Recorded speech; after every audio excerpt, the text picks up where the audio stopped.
Nicolae Ceausescu, no exato momento em que seu poder parecia alcançar uma estabilidade quase inabalável, não se limitava a governar a Romênia com mão firme e determinação. Seus olhos estavam fixos em algo maior, uma ambição que transcendia a simples administração do país. Ele desejava criar uma verdadeira dinastia, uma linhagem de poder que pudesse perdurar por gerações. Para concretizar esse sonho, seus 3 filhos, Valentin, Zoia e Nico, cresceram em ambientes repletos de opulência e proteção, vivendo em palácios magníficos que mais pareciam castelos de conto de fadas.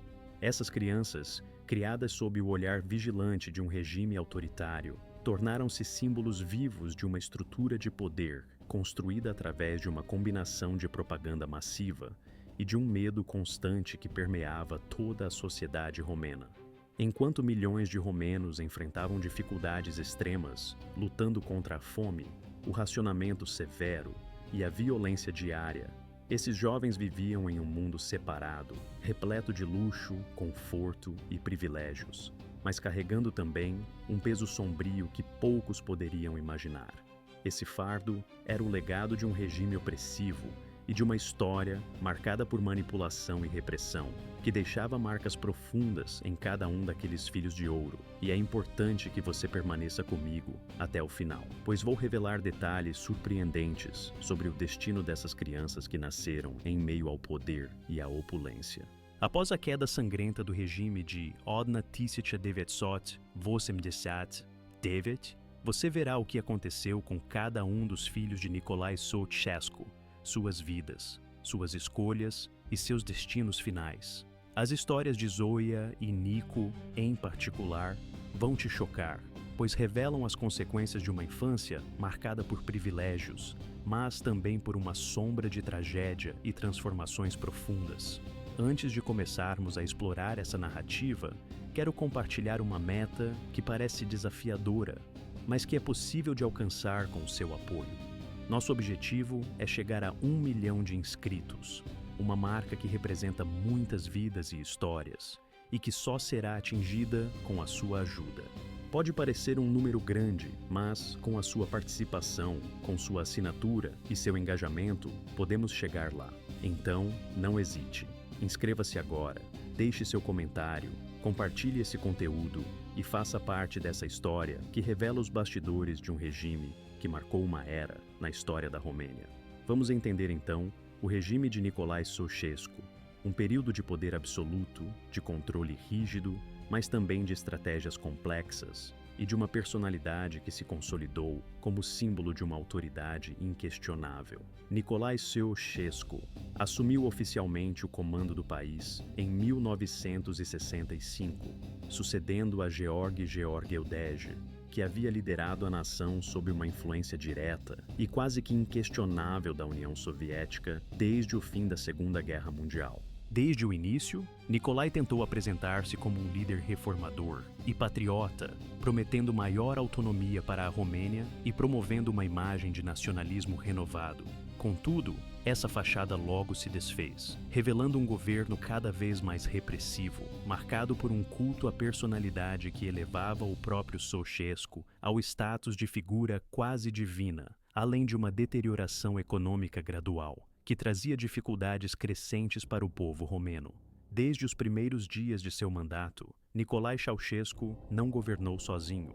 Ao seu lado, sempre houve a presença constante de sua esposa, Elena Ceausescu, uma mulher que desempenhou um papel fundamental na consolidação do regime. Casados desde 1946, eles permaneceram unidos até o trágico fim, em 1989, durante a Revolução Romena.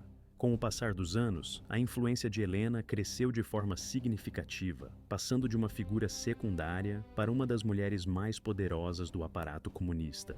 Ela foi apresentada como uma intelectual e cientista de renome, embora suas credenciais fossem amplamente fabricadas pelo próprio Estado para fortalecer sua imagem pública. Nos primeiros anos de sua presidência, Ceausescu adotou uma postura que o diferenciava de outros líderes do bloco soviético.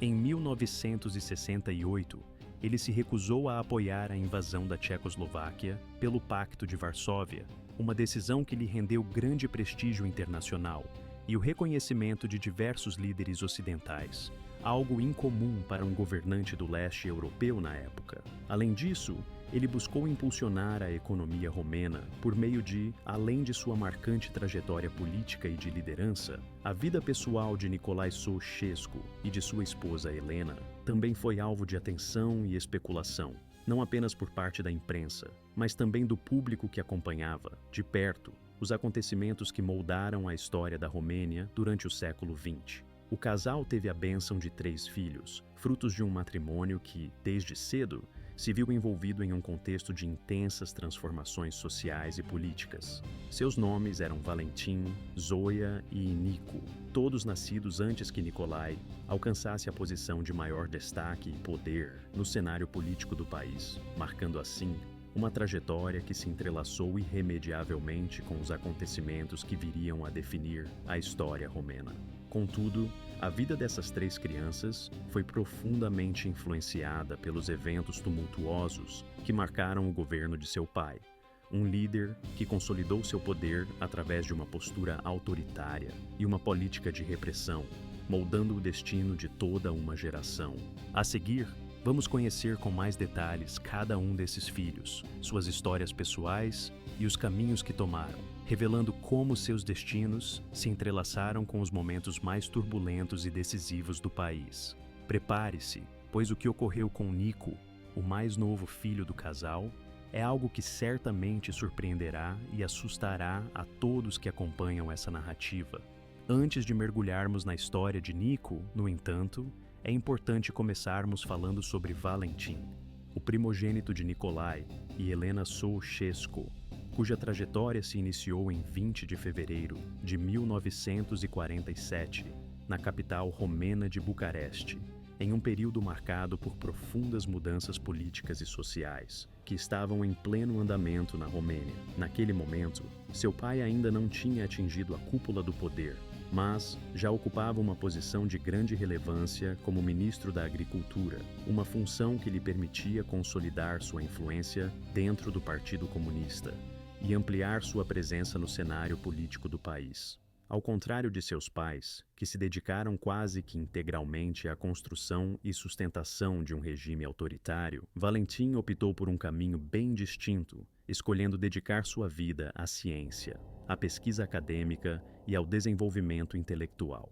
Desde cedo, revelou um talento notável para os estudos, destacando-se na escola Dr. Petru Groza, uma das instituições de ensino mais respeitadas e tradicionais de toda a Romênia.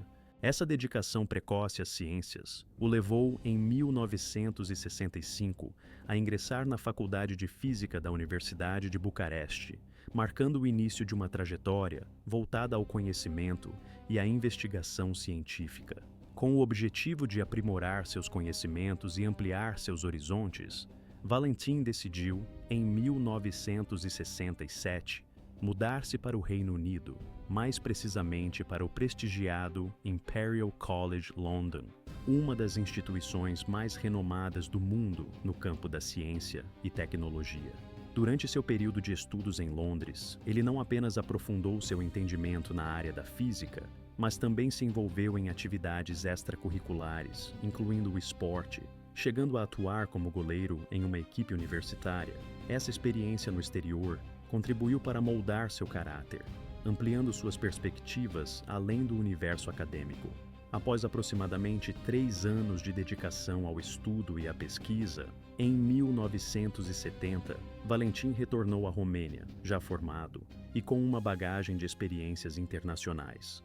Ao reingressar na sua terra natal, iniciou sua carreira profissional como físico, adotando uma postura discreta e distante dos holofotes que cercavam a figura de sua família, sobretudo no contexto do regime autoritário que dominava o país na época. Ainda naquele mesmo ano, Valentin contraiu matrimônio com Jordana Dana Borila, filha de Petru Borila, um influente membro do Partido Comunista Romano, uma união que, embora marcada por boas intenções, não foi bem recebida por algumas das famílias envolvidas. O casamento entre Valentin e Jordana gerou gerou tensões principalmente pelo fato de que Nikolai e Helena, seus pais, possuíam divergências políticas e ideológicas evidentes com a família Borila, o que criou um ambiente de conflito e desconfiança entre os dois grupos familiares. Essas diferenças constantes, alimentadas por opiniões distintas sobre o regime e o futuro do país, tornaram-se uma fonte de tensão e fricção que perdurou ao longo dos anos. Com o passar do tempo, as divergências se aprofundaram ainda mais, culminando na dissolução do casamento em 1988, pouco antes do colapso do regime comunista na Romênia, um momento de grande mudança. E durante aquele período desafiador de sua vida, Valentim viu-se completamente privado de uma de suas maiores paixões e obras de sua existência, sua vasta e valiosa coleção de arte. Essa coleção, que era resultado de anos de dedicação, preservava cerca de 50 pinturas de artistas romenos de renome, cujas obras refletiam a riqueza cultural e artística do país. Além dessas obras de arte locais, Valentim possuía gravuras raras de Francisco Goya, um dos mestres mais influentes da história da arte, cuja importância transcende fronteiras e épocas, tornando cada uma dessas gravuras um verdadeiro tesouro de valor inestimável. Para completar seu acervo, havia também uma biblioteca de considerável tamanho, contendo centenas de volumes que abordavam temas históricos e culturais, representando um verdadeiro patrimônio de conhecimento e memória coletiva. No entanto, toda essa riqueza foi confiscada pelo governo, sob o argumento de que tais bens pertenciam ao Estado, uma justificativa que Valentim contestou por anos a fio. O governo, na sua visão, tinha o direito de tomar posse dessas obras, alegando que elas eram de interesse público ou de propriedade do Estado, mesmo que, na prática, elas fossem frutos de seu esforço pessoal e paixão. Grande parte dessas obras foi encaminhada ao Museu Nacional de Arte, onde, por anos, permaneceram sob guarda estatal, longe das mãos de seu verdadeiro proprietário. Essa perda representou um golpe duro para Valentim, que via suas coleções como parte de sua identidade e de seu legado familiar. Após uma longa e árdua batalha judicial, que se estendeu por vários anos de processos, recursos e apelos, Valentim conseguiu, finalmente, recuperar uma parte de seu acervo em 2009. Nesse ano, a justiça decidiu a seu favor, reconhecendo sua propriedade e ordenando a devolução de 40 obras de arte, uma vitória que trouxe um pouco de alívio e esperança ao seu coração.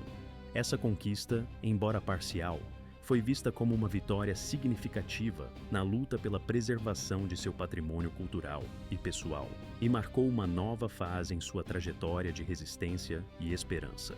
Após sua libertação, que ocorreu em circunstâncias que ainda hoje são objeto de análise, Valentim decidiu afastar-se completamente do cenário político e de qualquer envolvimento com movimentos ou partidos que pudessem colocar sua vida ou sua liberdade em risco novamente. Preferiu retomar sua carreira na área científica, dedicando-se de corpo e alma ao estudo e à pesquisa. Trabalhou no Instituto Nacional de Física e Engenharia Nuclear, localizado na cidade de Horia Hulubei, em Magoreli, onde concentrou seus esforços na pesquisa avançada em física nuclear, uma área de grande complexidade e importância para o desenvolvimento científico do país e do mundo.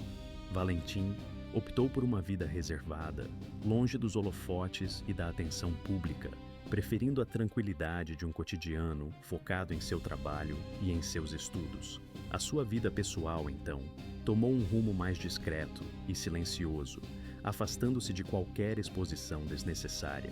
Em 1995, ele casou-se novamente, desta vez com Roxana Duna, uma pessoa com quem construiu uma nova etapa de sua vida.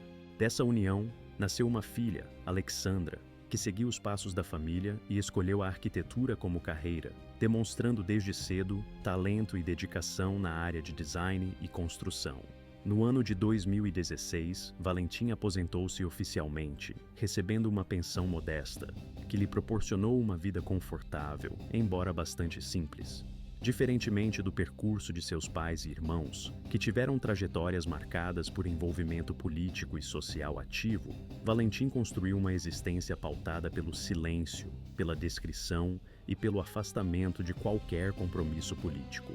Hoje, Ele vive de maneira tranquila, em uma propriedade que pertence à família de sua esposa, onde desfruta de uma rotina serena, longe da agitação do mundo exterior.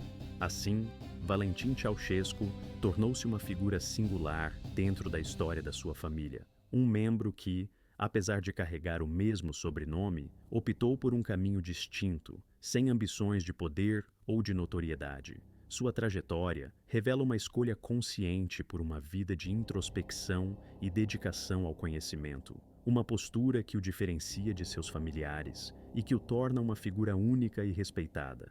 Quanto aos outros filhos do casal, Ceausescu, eles ainda estão vivos e continuam conosco, pois essa história, longe de chegar ao fim, ainda guarda muitos capítulos por serem escritos.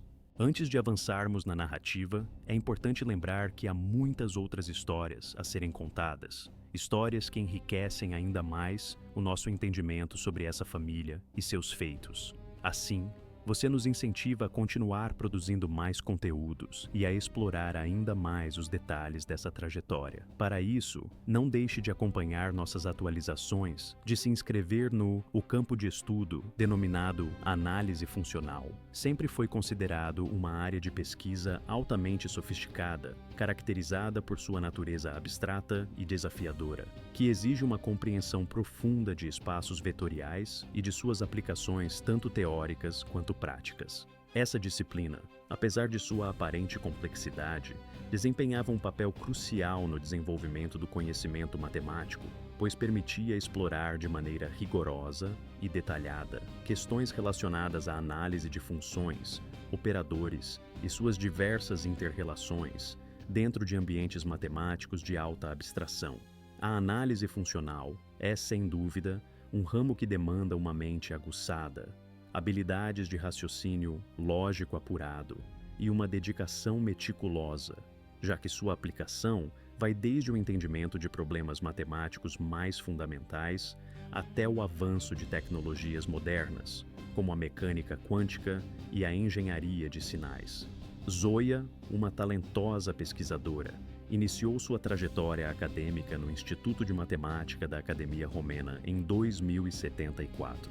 Desde o começo, ela demonstrou grande entusiasmo e dedicação, buscando aprofundar seus conhecimentos e contribuir de forma significativa para o campo.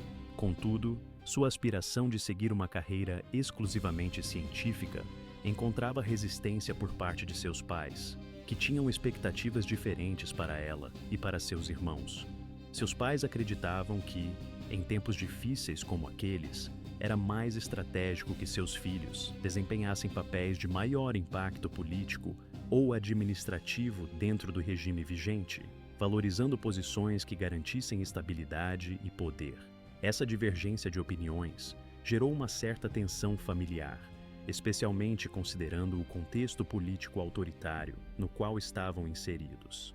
Nicolae, o líder do país, e Ceausescu, seu braço direito, adotavam uma postura rígida e centralizadora em relação às instituições acadêmicas, buscando exercer controle absoluto sobre as atividades científicas e intelectuais. Como consequência dessa visão autoritária, o Instituto de Matemática foi oficialmente dissolvido em 1975, uma decisão que marcou um momento de grande dificuldade para os pesquisadores e acadêmicos ligados àquele centro de estudos. Diante dessa situação, Zoia foi transferida para o Instituto para a Criatividade Científica e Técnica, situado na cidade de Crest.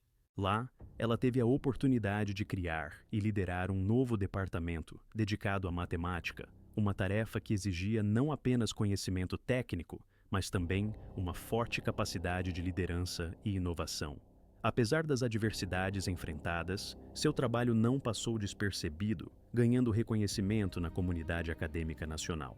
Em 1976, ela foi agraciada com o prestigioso prêmio Simeon Stoilow, uma das honrarias mais importantes concedidas na área de matemática na Romênia, consolidando sua reputação como uma das principais pesquisadoras do país. Ao contrário de seus pais e de seu irmão mais novo, Nichols, Zoia sempre escolheu manter uma postura discreta no que diz respeito às questões políticas. Seu foco permaneceu na pesquisa, no avanço do conhecimento científico e na vida acadêmica, mantendo uma conduta reservada, mesmo sendo filha de um líder nacional. Essa postura refletia seu compromisso com a ciência e sua independência intelectual, evitando se envolver em conflitos políticos ou ações que pudessem comprometer sua integridade e sua carreira. No ano de 1980, Zoya contraiu matrimônio com Mircea Oprian, um engenheiro e professor da Universidade Politécnica de Bucareste. O casal optou por uma vida tranquila e reservada, afastada das luzes dos palcos políticos e das extravagâncias que caracterizavam a elite do regime autoritário. Sua rotina era marcada por uma rotina de estudos, pesquisa e convivência pacífica, longe dos conflitos e das tensões que permeavam o ambiente político daquele período. A queda do governo de Nicolae e Ceausescu, no final de 1989, representou uma mudança radical na vida de Zoya. Durante a Revolução Romena, ela foi presa junto com seus irmãos, Valentin e Nico, sob a acusação de minar a economia da nação, uma denúncia que, na maioria das vezes, tinha mais um caráter político do que evidências concretas. Apesar da gravidade das acusações, não se apresentaram provas concretas contra ela, e após 8 meses de detenção, em agosto de 1990, Zoya foi finalmente libertada. Contudo, a liberdade obtida não trouxe a paz e a tranquilidade que ela esperava, pois os anos seguintes continuaram a trazer desafios e preocupações, revelando que sua trajetória ainda tinha muitos obstáculos a superar. Antes de aprofundarmos nos detalhes finais da vida de Zoya, é importante dedicar atenção ao seu filho mais novo, Nico, também conhecido como Nico Ceausescu, uma figura envolta em controvérsia e polêmica, cuja existência foi marcada por acontecimentos. Embora seu nome não tenha se destacado de maneira marcante no âmbito acadêmico, sua trajetória ganhou notoriedade e influência através de sua atuação na estrutura do Partido Comunista. Desde cedo, sua participação na União da Juventude Comunista lhe abriu portas para uma ascensão rápida e estratégica dentro do cenário político da época, permitindo-lhe, em pouco tempo, assumir o cargo de primeiro secretário dessa organização juvenil. Essa posição, de grande responsabilidade e visibilidade, serviu de trampolim para que, ao longo dos anos seguintes, ele ocupasse postos cada vez mais elevados e de maior importância no partido e no governo. Sua progressão foi consolidada com sua nomeação para o cargo de Ministro de Assuntos da Juventude, uma posição de destaque que refletia a confiança depositada nele pelos líderes do regime. Posteriormente, em 1982, ele foi eleito membro do Comitê Central do Partido Comunista Romano, um órgão de decisão máxima dentro do partido, que reunia os principais dirigentes da nação. Essa credencial reforçou ainda mais sua influência e seu papel dentro do sistema político vigente na época. Sua posição dentro do governo e do partido ficou ainda mais reforçada quando foi designado para liderar o Condado de Sibiu, uma região estratégica e de grande importância para o regime. Essa nomeação não foi casual, ao contrário, representou um movimento claramente orquestrado pelos seus pais, que visavam consolidar sua posição como herdeiro político do regime, garantindo-lhe uma base de poder sólida e duradoura. Assim, seu percurso político foi marcado por uma combinação de ascensão acelerada, apoio familiar e estratégias de fortalecimento de sua influência dentro do aparato estatal. Fora do âmbito político, Nico, como era conhecido, tinha uma reputação marcada por comportamentos considerados escandalosos e controversos. Cercado de um círculo de amigos influentes, muitas vezes ligados a figuras de destaque e também a indivíduos de reputação duvidosa, ele mantinha relações com celebridades de diferentes áreas. Entre essas figuras, destacavam-se a ginasta Nadia Comaneci, famosa por suas conquistas no esporte, e a soprano Daniela Vladescu, reconhecida por sua carreira na música clássica.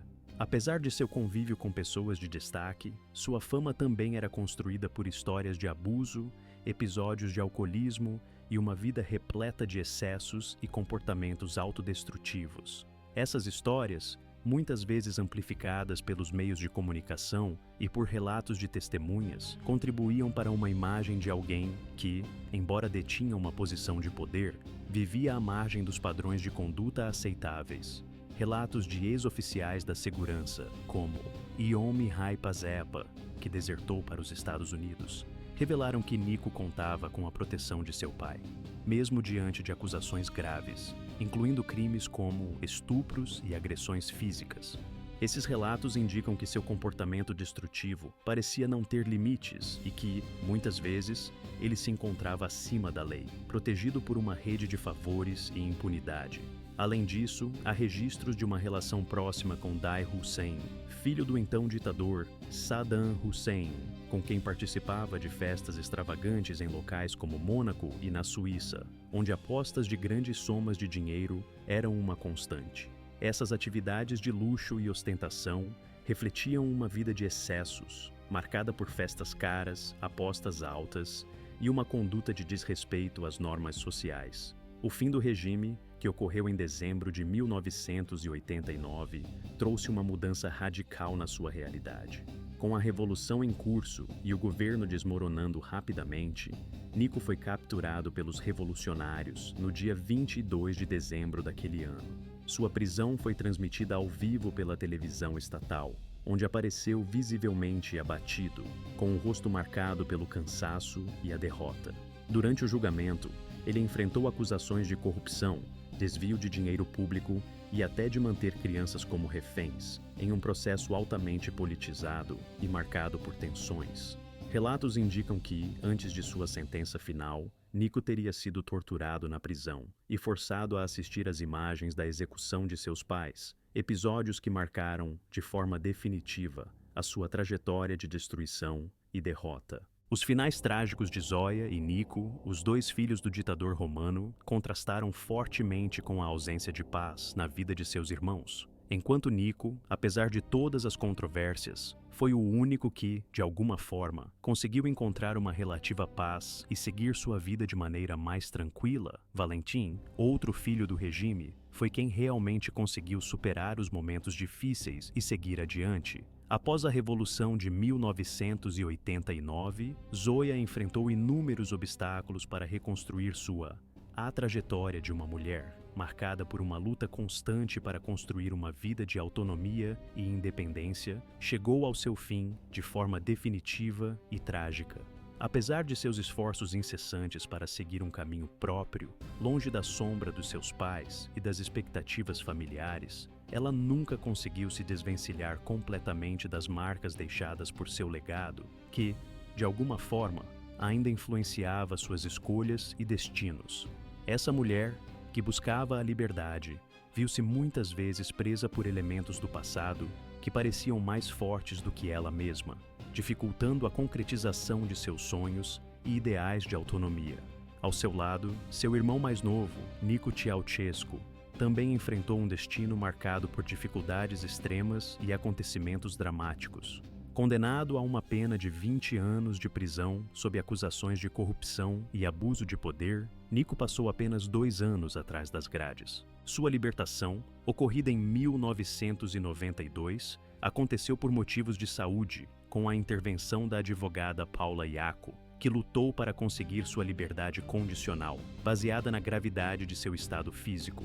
No entanto, a liberdade fora da prisão não trouxe a redenção que ele talvez esperasse, nem tampouco uma melhora significativa na sua condição de vida. Sem os privilégios que antes desfrutava, que incluíam recursos, influência e uma certa proteção social, Nico afundou-se ainda mais no alcoolismo, uma doença que agravou de forma rápida e devastadora seu estado de saúde. Sua enfermidade evoluiu para uma cirrose avançada e uma patologia que debilitava seu organismo de forma irreversível, levando-o a um estado de saúde cada vez mais crítico. Em 1996, ele foi transferido para um hospital em Viena, na Áustria, onde recebeu cuidados intensivos na esperança de uma melhora que, infelizmente, não veio.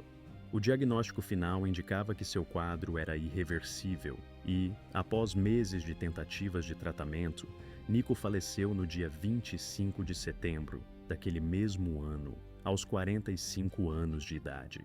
Após seu falecimento, o corpo de Nico foi cuidadosamente repatriado para seu país de origem, a Romênia, onde foi sepultado no cemitério de Ghencea, o mesmo local onde seus pais haviam sido enterrados. Essa despedida final simbolizou, de certa forma, o encerramento de uma história marcada por altos e baixos, por uma vida que, apesar de toda a sua complexidade, refletia a trajetória de uma família envolta em decadência, excessos e um passado que parecia impossível de escapar. A vida de Nico Ceausescu acabou virando um símbolo da decadência de uma elite comunista romena, que, ao longo do tempo, revelou-se incapaz de sustentar seus próprios ideais e de liderar com verdadeiros atributos de força e competência. Criado para suceder um regime autoritário, Nico nunca demonstrou possuir as habilidades ou a preparação necessárias para assumir um papel de liderança, muito menos de governança. Sua ascensão parecia inevitável, fruto de uma engrenagem que sustentava um sistema opressor. Mas essa ascensão desmoronou junto com o próprio sistema, deixando-o à deriva em meio a um cenário de desintegração social e política. A vida de Nico terminou como um reflexo do declínio de sua família, marcada por uma sucessão de excessos, decadência moral e um destino selado por um passado pesado, do qual ele nunca conseguiu se libertar completamente. Sua história é uma narrativa de perdas, de uma trajetória que, apesar de suas tentativas, permaneceu marcada por um círculo vicioso de erros e desilusões, simbolizando a difícil luta contra as marcas de uma história familiar, marcada por dificuldades e decadência. E assim, chega-se ao momento de reflexão sobre esse episódio da história. O que você achou do relato? Você já tinha conhecimento do destino dos herdeiros daquele casal, cuja história se desenrolou na Tchecoslováquia, mais precisamente na antiga Tchecoslováquia? Deixe seu comentário, pois estamos curiosos para saber sua opinião e suas impressões sobre esse capítulo de vidas tão marcadas por desafios profundos. A história desses indivíduos é repleta de eventos que impulsionaram avanços tecnológicos, especialmente em tempos de conflito, e poucas situações foram tão intensas e transformadoras quanto as guerras. A Segunda Guerra Mundial, por exemplo, funcionou como um verdadeiro laboratório de inovação militar, trazendo ao mundo armas, tanques e aeronaves revolucionárias que mudaram a face dos confrontos bélicos. Entre esses projetos impressionantes, destaca-se o caça P-6 Odin, uma aeronave que desempenhou um papel crucial nos combates aéreos daquele período, demonstrando toda a criatividade e o avanço tecnológico da época. Quer saber mais detalhes sobre essa história Facing?